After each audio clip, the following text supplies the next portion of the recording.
Hoje, o tema de hoje vai falar sobre Jesus. Falar sobre Jesus não é uma tarefa fácil. Falar sobre Jesus não é muito simples. Porque em Efésios diz que foi revelado a nós, foi dispensado a nós as riquezas incompreensíveis de Cristo, a igreja. Então, se ela é incompreensível, tem coisas que somente o Espírito Santo vai discernir no nosso coração, porque é espiritual. Mas aquilo que compete a mim, que está no meu alcance, eu quero passar para vocês, e que o Espírito Santo esteja trazendo discernimento àquilo que eu não consegui explicar. Então, hoje nós vamos falar sobre Jesus. E o título dessa ministração chama Jesus, o nosso herói. Já ouvimos falar sobre quem Cristo é.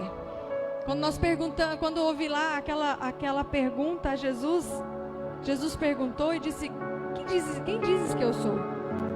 E aí disseram: tu és o Cristo, filho do Deus vivo. Diz que é Elias, enfim. Tu és o Cristo. Nós ouvimos falar que Jesus é o pão. Nós ouvimos falar que Jesus é a água. Nós ouvimos falar que Jesus é a paz. Que Jesus é o nosso pastor. Ele sempre é. Ele sempre será. E aí nós vemos até uma parte que Deus, o Pai, faz questão de afirmar quem Ele é. Que Ele era o Filho de Deus. Em Mateus 3,13, é uma passagem muito conhecida. Eu pedi para as pessoas trazerem o caderno, né, para anotar, quem quiser anotar, porque são vários textos que eu vou passando e nem tudo eu vou conseguir abrir, folhear, mas já está anotado aqui, eu vou ler para vocês. Mas vocês anotem, e aí vocês podem estar lendo em casa com mais calma. Então, Mateus 3,13 fala sobre o batismo de Jesus ali no Jordão. Jesus foi batizado por João Batista, e no momento que ele sai dali, o céu se abre e aquela pomba, o Espírito Santo em forma de pomba desce ali, repousa sobre Jesus. E uma voz ecoa: este é o meu filho. Houve uma declaração do Pai, mesmo que o filho ainda não tivesse feito nada significativo na terra, de milagre, não tinha feito nada ainda na terra, tão significativo para que o Pai dissesse é. Ele disse é porque tudo em Jesus satisfazia o Pai, por quem Ele era. O Pai nos ama por quem nós somos, não pelo que somente o que fazemos. E naquela declaração, o Pai afirma: Ele é o meu filho que me dá prazer. Não existe nada nele que não me satisfaça, tudo me satisfaz. Perceba, ali estava o cenário das águas, o Espírito repousa sobre aquele lugar, e uma voz ecoa com uma declaração. Aonde nós vimos isso parecido? Gênesis 1. E a terra era sem forma e vazia, e havia trevas sobre a face do abismo, e o Espírito de Deus se movia sobre a face das águas. E disse Deus: haja luz, e houve luz. E viu Deus que a luz era boa. Aqui nós percebemos, a palavra estava ali. Jesus era a palavra. O Espírito repousando sobre as águas, e uma voz ecoando sobre a humanidade, dizendo quem Ele era. Mas aquele cenário estava querendo dizer: está chegando uma luz em tempo de trevas. Jesus é a luz que veio para os homens, mas eles não preferiram a luz, preferiram as trevas, diz lá em Romanos. Então ali naquele momento ele reproduziu dizendo assim: é um novo recomeço. Aqui a voz está ecoando sobre a palavra, sobre o poder da palavra. E ele estava dizendo: por meio dele eu estou criando um novo tempo. O tempo que estava de trevas, que a lei, que os animais, o sangue dos animais estava reverberando, agora está chegando uma luz, e eu faço nova todas as coisas por meio dessa luz. Aleluia! O Pai estava declarando quem Ele era. Não era de passado, naquele momento, né? Mas Ele ainda é, e Ele sempre será. Então eu entendo aqui que se Deus é amor, o amor ele não deve ser só falado, não é verdade? A gente vai falar, não é só falado, ele tem que ser vivido, com atitudes, com ações. E se ele é amor, ele não poderia dizer eu te amo, se ele não fizesse algo. Ele precisava fazer? para que alguém o amasse? Ele precisava fazer para mostrar para o Pai? Não, o Pai já o amava por quem ele era. Só que ele precisou fazer como uma prova de amor, como uma loucura de amor por mim e por você, uma operação de resgate. Por isso que o tema é Jesus, o nosso herói. E eu quero falar nessa noite sobre o que ele fez, sobre as suas ações. Nós não conseguimos dizer quem Jesus é desvinculando das suas ações. Nós não conseguimos falar das suas ações sem dizer quem ele é. Os dois se unem. Não tem como eu dizer quem ele é sem falar o que ele fez. Não tem como dizer o que ele fez sem dizer quem ele é. E aí muitas vezes eu cresci, né? Nós crescemos no Evangelho e ouvimos. Nós cantamos, Jesus nos justificou, Jesus me redimiu, Jesus é o meu libertador, o meu salvador. E muitas vezes nós cantamos como uma única coisa só. Perdoou meus pecados. Não é? Uma única coisa só. E aí eu te pergunto, será que tem diferença dessas palavras? Você sabe me dizer o que é Jesus me justificou? Você sabe me dizer o que é redenção? Você sabe me dizer o que é propiciação? Essas 3 palavrinhas nós vamos entender um pouco hoje. Um pouco. Porque na verdade é uma forma de pregação, mas também é uma forma de ensino. E jamais a gente consegue explicar isso em 40 minutos. E nós precisamos entender isso porque quando nós entendemos o significado das palavras, por que foi escrito, a gente consegue ler a Bíblia de forma mais satisfatória. A gente consegue entender a Bíblia. Muitas vezes nós passamos o olho batido, ele nos justificou, ele me redimiu, ele foi a propiciação pelos nossos pecados, e nós não entendemos o que significam essas palavras. Então eu quero que você abra a sua Bíblia em Romanos 3. Romanos 3, versículo 21 ao 26. Mas agora se manifestou uma justiça que provém de Deus, independente da lei, da qual testemunha a lei e os profetas. Justiça de Deus mediante a fé em Jesus Cristo, para todos os que creem.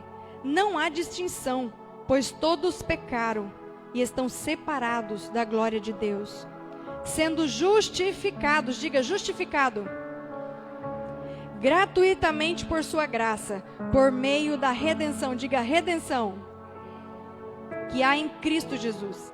Deus o ofereceu como sacrifício para propiciação, diga propiciação, mediante a fé, pelo seu sangue, demonstrando a sua justiça. Amém? Então aqui eu fiz questão de vocês falarem as 3 palavrinhas que Paulo fez questão de colocar nesses versículos.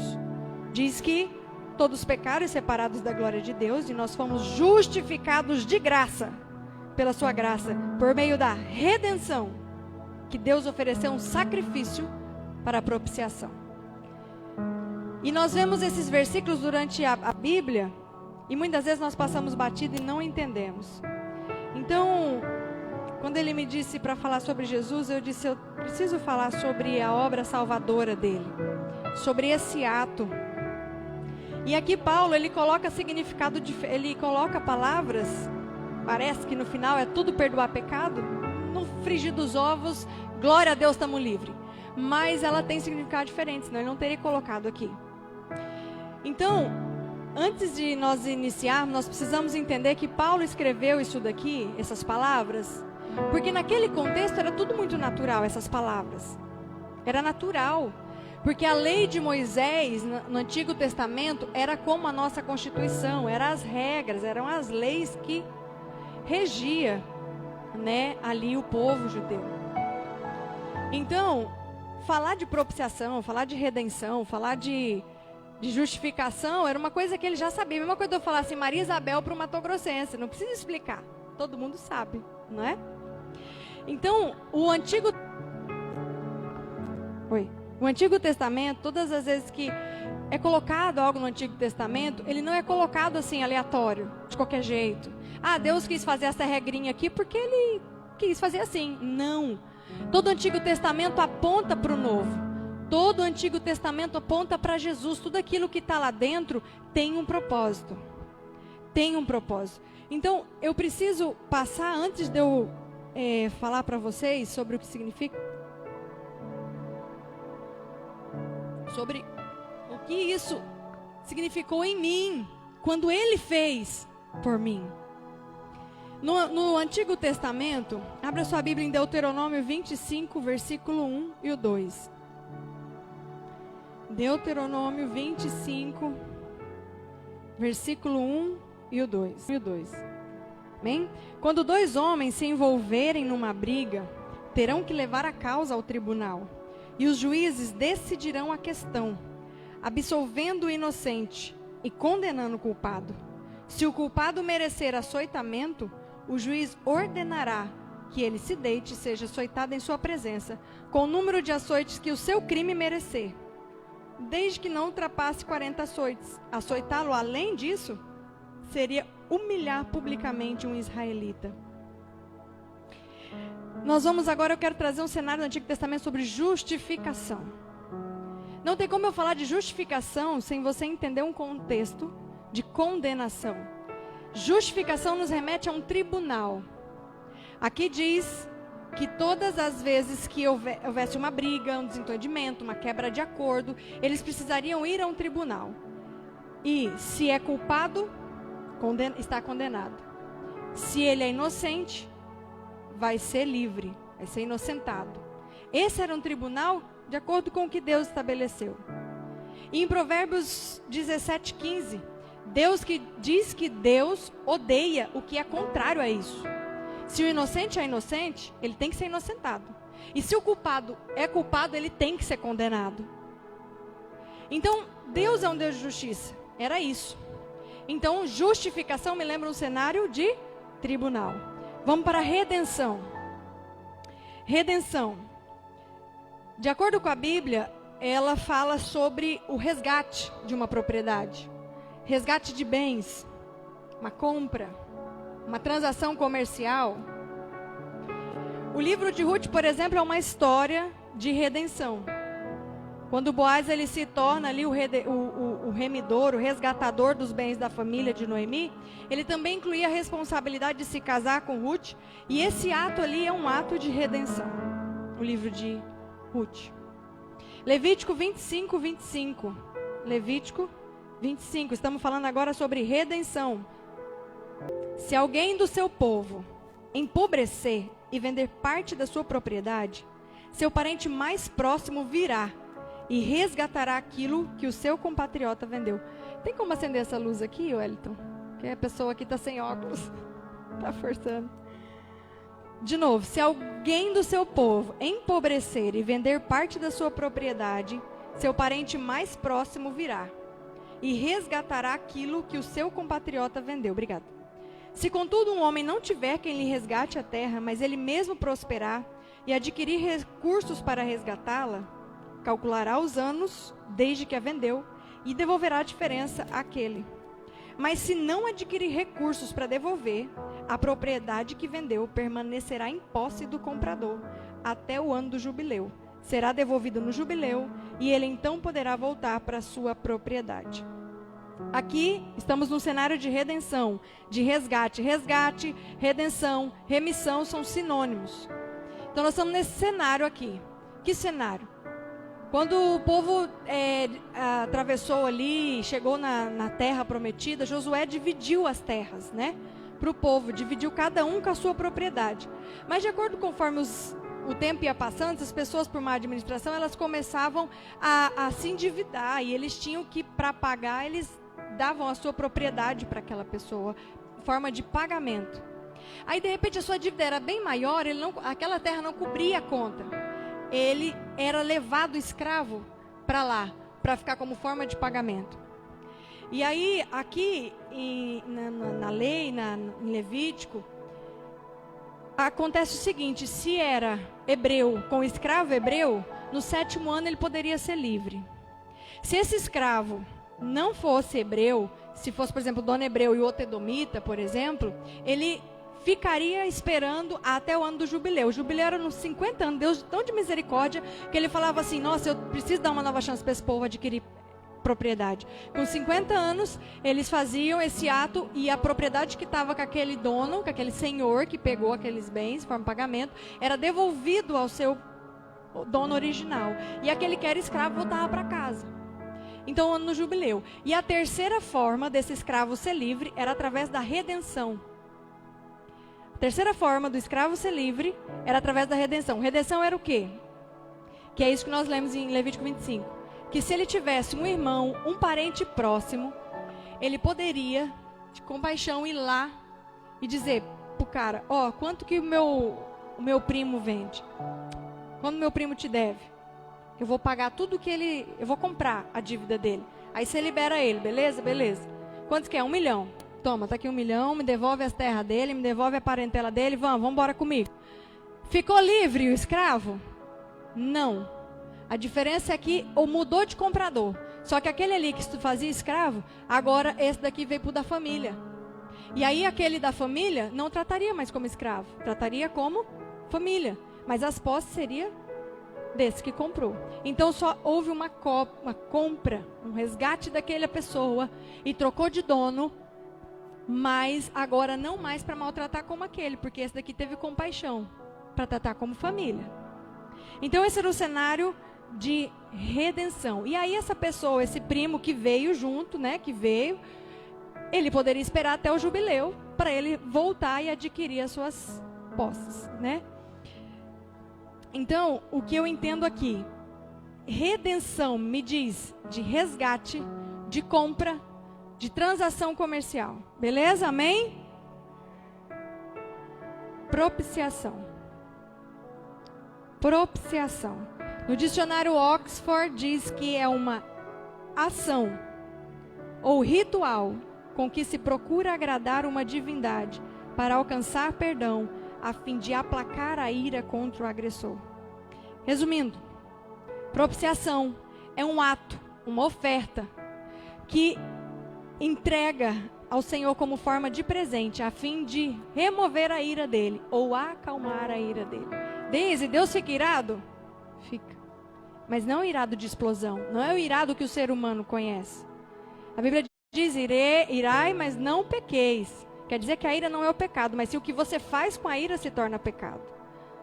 E Deus, o ira aqui é aquela ira de afastar, de se entristecer, de não querer se aproximar por causa da santidade dele. Não tem como ele estar perto do pecado. E a ira de Deus se acendia todas as vezes que havia uma quebra de aliança, todas as vezes que havia uma desobediência do povo. E quando Adão pecou, a ira de Deus se acendeu. Lá em Salmo 78, 38, diz assim: Ele, porém, que é misericordioso, perdoou a sua iniquidade e não os destruiu. Antes, muitas vezes desviou deles o seu furor e não despertou toda a sua ira. Então, no Antigo Testamento, todas as vezes que o animal era oferecido, o sangue de um cordeiro limpo, sem mancha, a ira de Deus se desviava de sobre o povo. Ela não acabava, ela não tinha como voltar a como era lá no Éden, porque era um animal. Lá em Romanos 11, 22, anota aí, Romanos 11, 22 eu vou ler. Quem anota, mas olha para mim, entenda o que eu vou ler. Considera, portanto, a bondade e a severidade de Deus. Severidade para com aqueles que caíram, mas bondade para contigo, desde que permaneça firme na bondade dele. Do contrário, tu também serás excluído. Então nós entendemos que Deus é bondade, mas Deus também tem severidade. Severo com aqueles que merecem, porque Ele é Deus de justiça. Culpado é culpado, inocente é inocente. Então esse é o cenário de propiciação, onde havia aquela oferta, lá no tabernáculo, no Santo dos Santos, uma vez ao ano. Um cordeiro sem mancha, sem defeito, era morto e eles pegavam aquele sangue. E o sumo sacerdote, que havia se preparado durante o ano inteiro, se purificado, renovado, todo aquilo que ele, os seus pecados ali, ele estava se preparando, se purificando. Ele pegava aquele sangue, entrava no tabernáculo, no Santo dos Santos, e ele aspergia sobre a tampa da arca. A tampa da arca chama-se propiciatório. Então o sangue daquele cordeiro jogava ali, e aquele sangue, na hora que caía, era uma oferta ao Senhor, e a ira do Senhor se desviava sobre o povo. todos os anos um animal morria. Para aquilo, fora as outras coisas. Então eu quero ilustrar aqui, porque o professor não sabe fazer se não fazer graça, né, de ilustrar. Eu quero chamar 3 pessoas aqui, que aguentam ficar um pouco em pé. Eu vou precisar um pouco mais de tempo. 3 pessoas aqui, por favor, qualquer um. Vai dando glória a Deus aí. Glória a Deus. Deixa o Senhor falar no seu coração. Isso aqui não é um teatro, isso aqui é uma ministração ao teu coração. Para que todas as vezes que você ler a palavra, você não mais tenha dúvida do que isso significa. Amém? Amém? Qual o cenário que se encaixa aqui? Qual o nome? Justificação, propiciação ou redenção? Qual o nome se encaixa no tribunal? Justificação. Então esse daqui simboliza o tribunal. Ele vai ficar virado aqui para essa cadeira, para essa poltrona aqui lá no tribunal. A escravidão, chega um pouquinho para lá, só, por favor. A escravidão, o escravo ficava na posse daquele que levou, qual o nome? Redenção, quando acontece, né, a compra. E esse daqui ainda não é pecador, vou contar a historinha dele antes de ser pecador. Esse daqui é o homem. O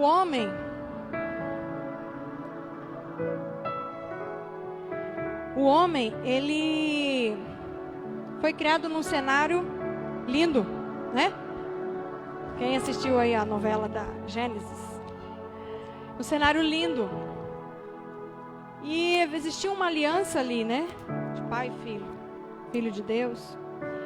E aí, aquele homem, de repente, por uma curiosidade, a gente diz homem relacionando a homem e mulher, numa curiosidade, ele rompe a aliança que estava estabelecida entre o pai e ele, entre o Criador e a criatura, entre o pai e o filho. Foi rompido. Mas foi uma escolha dele, foi uma escolha totalmente dele. O pai estava lá com uma aliança entre eles. E quando de repente ocorre uma traição. Eu não sei vocês, quem já foi traído, mas não dá para ficar traído com a maior calma do mundo, né? E essa traição acendeu a ira de Deus. E ele disse, ele rompeu um relacionamento entre nós. Eu fiz juras de amor eterno toda a viração do dia. Não bastava, tinha que me trair, tinha que ser seduzido por uma voz. E aí aquilo ali ocorre, esse bloqueio. E por que houve essa traição? Lá em Romanos 6, 23, diz, porque o pagamento do salário, que é o salário do pecado, isso que tá tanta gente repete, né, desde que é criança, quando muda a palavra, tá tão no automático.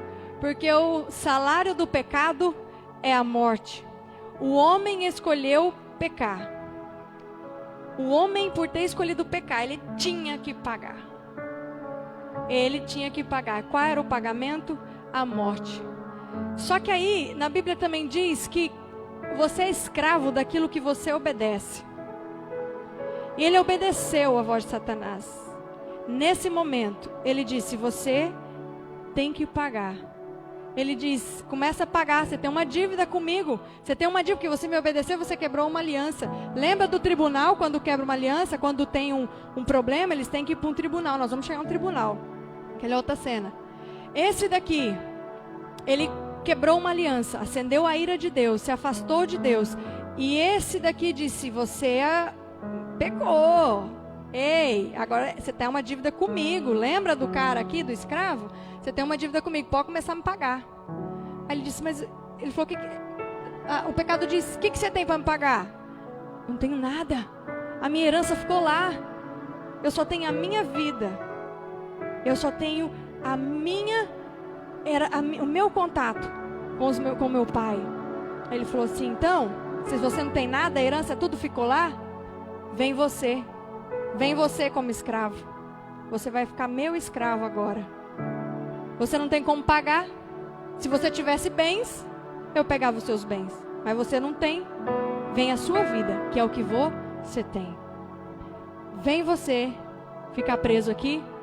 E agora você não tem mais contato com a sua família. Quem era a família dele? Era Deus. Você não vai ter contato mais. O escravo foi levado de casa. Não tem mais contato. E aí, eu imagino ali o homem dizendo: será que ninguém vem pagar por mim? Será que não vai vir um jubileu? Será que não vai vir será que eu não tenho um parente rico para vir me salvar? E ali ele estava. Você pega no braço dele, por favor. Isso. E ali ele estava. Por ele estar ali e ninguém aparecer, ele foi gerando e reproduzindo conforme a sua espécie. Todos os que nasciam, pecadores. Todos os que nasciam, pecadores. Todos os que nasciam, pecadores. Porque todos pecaram e separados estão da glória de Deus. E eram escravos do pecado. Não tinha como pagar. E eu imagino que o homem, eu não estava lá, mas se eu fosse ali, né, na minha cabeça, eu falava assim: Deus, será que não tem um primo rico para o Senhor dar um toque para ele vir me tirar daqui? Aí eu imagino se Deus respondesse: filho, o que você fez? Você deu um probleminha na engrenagem espiritual e material. Somente alguém que tem essas duas naturezas pode tirar você daqui. Somente alguém que tem a natureza espiritual e humana pode tirar daqui, porque o que você fez não está somente no âmbito humano. Você colocou você jogou um ferro na engrenagem e ela travou. Na engrenagem que liga céu e terra, travou. Você vai ficar aí. Não tem ninguém ainda na terra que tem essas duas naturezas, espiritual e humana. E aí que entra a importância da encarnação de Jesus na terra. Sabe por quê? Porque ele tem essas naturezas. Mas porque ele precisava vir na condição de irmão espiritual. Ele tinha que vir na condição de irmão espiritual. E também no consanguinidade humana. Para tirar um homem daqui. Por isso que ele teve que se encarnar na terra. Porque se Deus falasse: sai daí, pode sair, não dava. Porque a terra foi dado... O céu é o céu de Deus, mas a terra foi dado domínio aos homens. Ele tinha que vir em forma de homem para ligar céu e terra. Jesus foi esse instrumento para ligar céu e terra. Agora, esse é o cenário do escravo, do pecado, da escravidão. Agora eu vou para o cenário da condenação, do tribunal. Mariana é a advogada mais fresca que chegou na parada, né? Eu não entendo nada, gente, desse negócio de advocacia. Não entendo nada, eu só entendi isso aqui porque eu li e é só isso também. Mas lembra que Deus disse: todo que é inocente, livre, culpado, condenado. E Deus odeia o que é contrário disso. Tá aqui, culpado. Vai pro tribunal lá, pecador. Senta aí. Esse é um réu. Ele é culpado. Agora vamos diante do juiz, do homem da lei, que criou a lei, e vai dizer: você é culpado, amigo. Você vai ter que ter condenação. Você está me entendendo? Você vai ter que ter condenação. E aí a condenação lá naquele texto que nós lemos, era 40 chibatadas lá naquele povo. 40 chibatadas, de acordo com o que se fez. Se passasse de 40, era sinal de humilhação. E o juiz disse: olha, você errou tanto, que o pecado que você fez foi tão grave sobre a humanidade, que não vai receber só 40 não. Você vai receber, não vou nem contar, mas sua carne vai ter que ser moída. Você vai ter que ficar desfigurado, não vou nem te reconhecer, tanto que vão bater em você. E por isso, você vai ser humilhado, publicamente. Ah, fala para ele: é isso aí, juiz, tá certinho. Ele errou mesmo, errou feio, errou muito. Ele precisa pagar.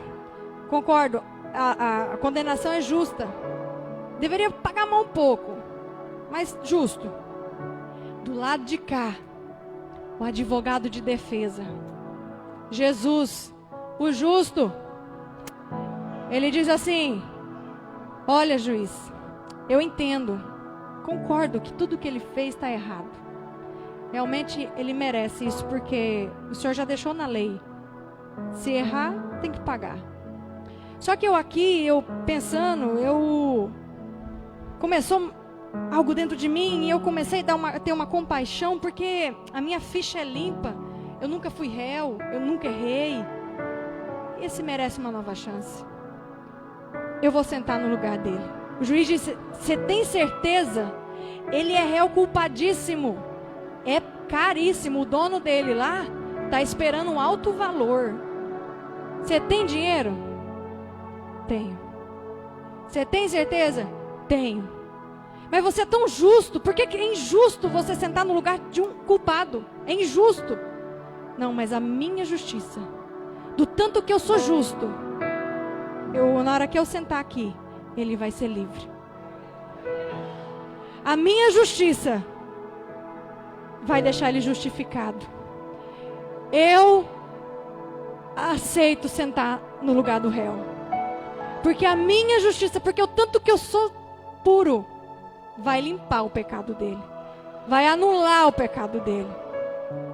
E aí, nós temos uma cena aqui, que o justo, o advogado justo, está sentado ali.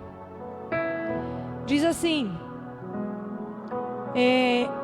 então ele estava ali, e Deus quis fazer uma propiciação, uma oferta. Lembra que propiciação refere à oferta, a um ato. Jesus fez uma oferta para a terra. Ele enviou seu filho. Onde está escrito isso? 1 João 4,10. Nisto consiste o amor, não em que nós tenhamos amado a Deus, mas que Ele nos amou e enviou o seu filho como propiciação pelos nossos pecados, para fazer as pazes com o homem. Então, não foi Jesus que levou o sangue primeiro, foi o Pai que entregou. Como o Pai foi o traído. Você entender isso? Foi o traído. Mas ele desejou tanto voltar a reconciliar. Ele disse: eu preciso voltar, quero reconciliar. Geralmente quem é o traído não volta, né? Quem trai que volta para pedir perdão. E aí o pai volta e diz: agora então eu tenho que fazer uma propiciação. Eu vou entregar o meu filho para fazer essa oferta para a terra, como ato de oferta, para dizer que eu estou disposto a reconciliar.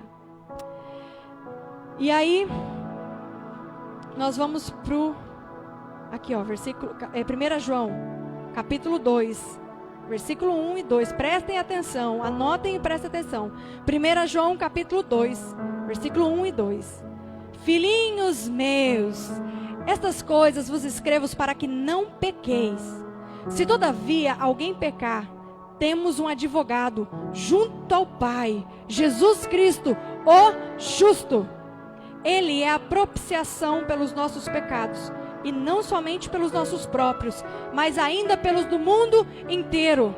Não somente por aqueles, mas por mim e por você, pelos do mundo inteiro. Eu incluo aqui. Chegou até mim, chegou até você, glória a Deus.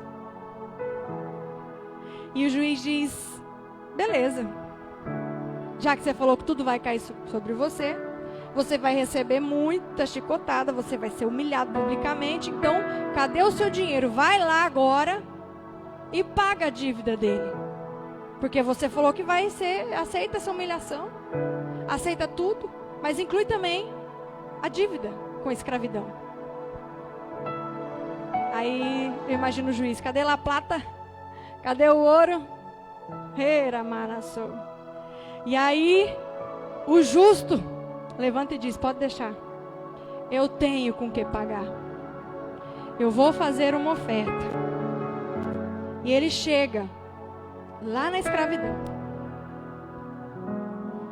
e diz assim: quanto custa? Ele diz assim: não tem preço, eu quero a morte dele, quero a separação dele lá da família dele, lá do pai dele, não quero mais, eu quero isso. Ele diz assim: não tenho prata, não vou pagar nem com prata e nem com ouro, eu vou pagar com tudo que eu tenho. Eu entrego a minha vida para comprar a morte dele.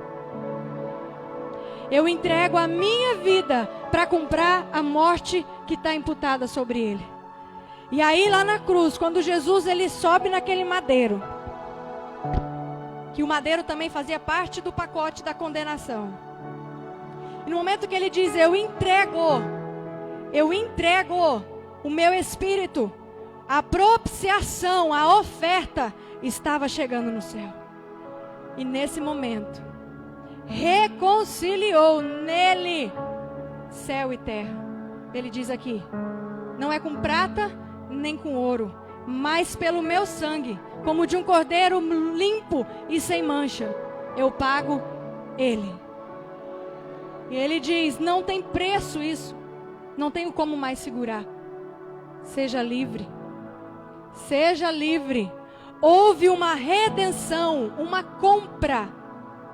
Houve uma compra e uma oferta para livrar da condenação, para que ele fosse justificado por aquele que sentou no lugar dele.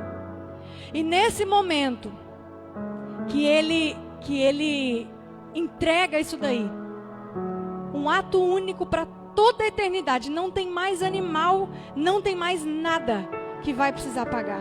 1 Pedro 1, 18 e 19. Pois vocês sabem que não foi por meio de coisas perecíveis, como prata e ouro, que vocês foram comprados, mas pelo precioso sangue de Jesus, como de um cordeiro sem mancha e sem defeito. Redenção tem um resultado final. Faz de Deus o nosso dono e nós propriedades dele. Aleluia! Mudou o dono! Mudou o dono! Aleluia! Mudou o dono. Mas agora ele fala para você assim, Romanos 8,15: pois você, Ítalo, não recebeu um espírito que o escravize para novamente ter medo, mas recebeu agora um espírito que os adota como filho, por meio do qual clamamos: Abba, Pai. O irmão foi lá e comprou. Comprou para quem? Comprou para o Pai. Está escrito Apocalipse 5, versículo 9 e o 10. Eles cantavam um cântico novo: tu és digno de receber o livro e abrir os seus selos, pois foste morto, e com o teu sangue compraste para Deus.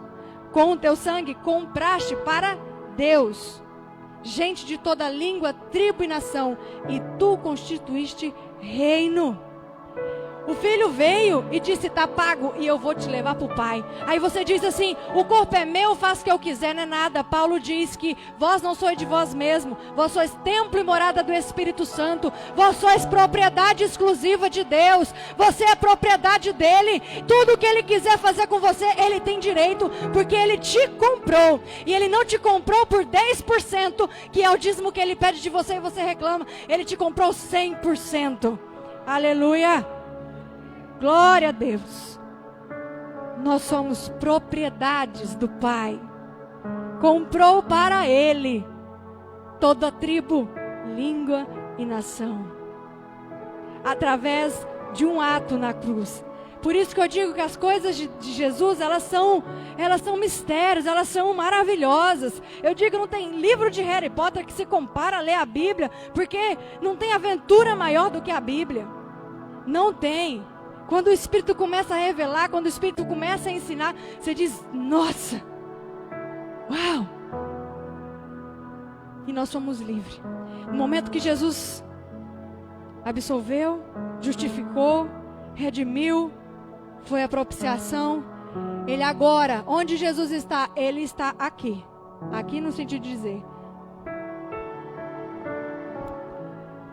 Ele está aqui.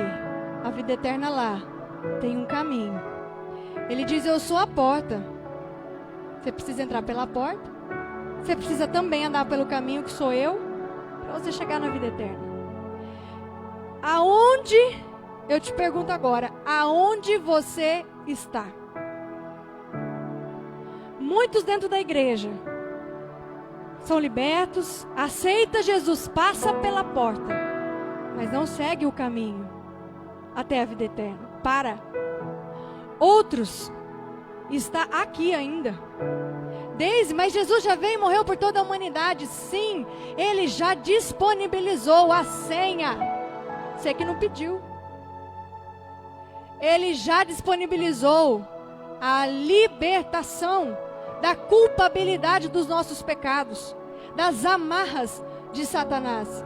Ele já liberou. Por que eu não tenho desse? Porque você não foi até a porta e não passou por ela. Porque todo aquele que invocar o nome do Senhor será salvo. Aquele que crer no seu coração e confessar com a sua boca, verdadeiramente será salvo. Confessar com a sua boca que Jesus Cristo é o Senhor. Isso é passar pela porta. Desde eu já passei pela porta, eu estou na igreja, eu estou seguindo meu caminho, mas eu ainda sinto que eu estou aqui. Deixa eu te dizer uma coisa. Você sente, porque você ainda não tomou posse daquilo que Deus fez por você na cruz. Quando nós somos livres, eu digo, eu não quero servir, eu não quero obedecer, porque aquilo que eu obedeço eu me torno escravo. Eu não quero obedecer mais. Uai, me solta. Eu já passei pela porta, o sangue já me justificou, já me redimiu. E por que eu ainda estou como se eu tivesse amarrado? Porque você não se apropriou daquilo que Ele fez. E nessa noite, eu termino a minha palavra, a palavra que o Senhor quis colocar, com João 3,18. Até desde o 16, porque Deus amou o mundo de tal maneira que deu o seu Filho unigênito, para que todo aquele que nele crê não morra, mas tenha a vida eterna. João 3,18, quem nele crê não é condenado, mas quem não crê já está. O que é esse já está? Sempre esteve desde que pecou, desde que foi imputado a condenação da pena de morte, da distanciamento do seu pai. Já está condenado, porque não acreditou no nome do unigênito Filho de Deus. Aleluia! Conseguiram entender? Amém? Justificação, o cenário é tribunal, condenação. Redenção, um cenário de libertação, pagamento de uma escravidão. Propiciação, a oferta. Amados, gente, é lindo quando você lê a palavra. Lá em Hebreus, diz que Jesus entrou de uma vez por todas como o sumo sacerdote perfeito. O sumo sacerdote precisava todo ano se purificar e tinha um risco dele ainda estar com pecado e ele morrer lá dentro. E Jesus, quando morreu, ele chega, eu represento o sumo sacerdote com o meu próprio sangue. E eu entro no tabernáculo espiritual, no tabernáculo celestial, e derramo sobre o propiciatório o meu sangue. Aí todas as vezes que nós pecamos, nós não temos que matar mais nada. A gente pede perdão. Senhor, me perdoa em nome de Jesus. Você tá em pecado, você quebrou uma aliança com o Senhor, e aí Ele fala, nossa, meu filho se afastou de novo. E aí você vai e pede, Senhor, me perdoa em nome de Jesus, passa teu sangue. Deus olha para o propiciatório, tem um sangue lá, tem um sangue de vida, tem uma humanidade no céu. Ele olha para lá e diz, está perdoado.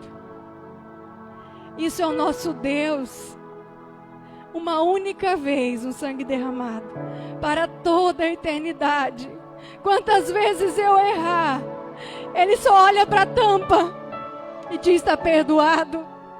Porque tem um filho meu ali em cima para resgatar a dívida do meu outro filho que estava lá embaixo.